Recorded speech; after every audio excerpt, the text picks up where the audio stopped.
chroniques de la Fabrique du Bonheur avec Sandrine. Bonjour à tous très chers parents. Nous poursuivons notre série dédiée à la puissance de nos mots. Hier, nous avons défini les maltraitances émotionnelles et leurs conséquences sur le développement du cerveau de nos enfants.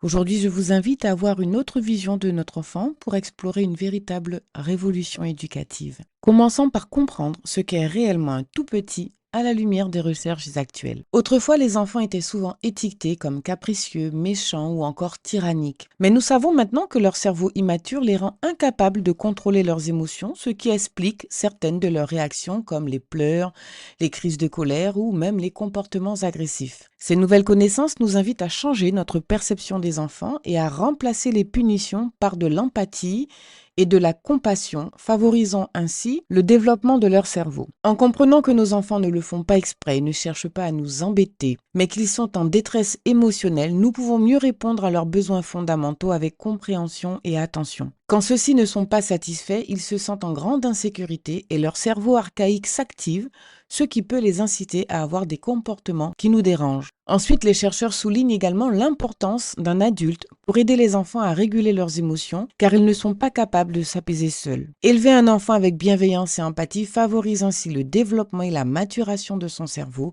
et favorise également des comportements futurs justes et positifs. En revanche, ignorer les émotions de notre enfant peut affecter négativement son développement cérébral, ce qui peut entraîner de nombreux troubles du comportement. Cependant, être empathique ne signifie pas être laxiste et laisser tout faire.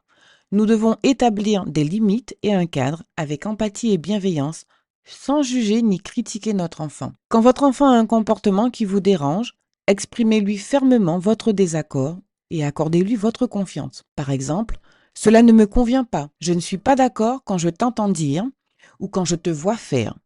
Tu peux apprendre à faire autrement et je te fais confiance. » En conclusion, être un parent patient et chaleureux favorise le développement et la maturation du cortex préfrontal de notre enfant, lui permettant de mieux contrôler ses émotions et ses impulsions.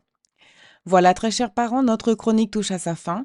Je vous retrouve demain pour la suite de notre série. Rejoignez-nous sur le site www.fabriquedb.com pour des séances d'accompagnement parental sur mesure où vous découvrirez les clés pour vivre l'expérience d'une parentalité authentique, cultiver des relations profondes, comprendre vos enfants et naviguer avec confiance dans les défis de la vie quotidienne. Prenez soin de vous et surtout prenez soin de ces précieux liens familiaux. C'était la Minute des Parents avec Sandrine.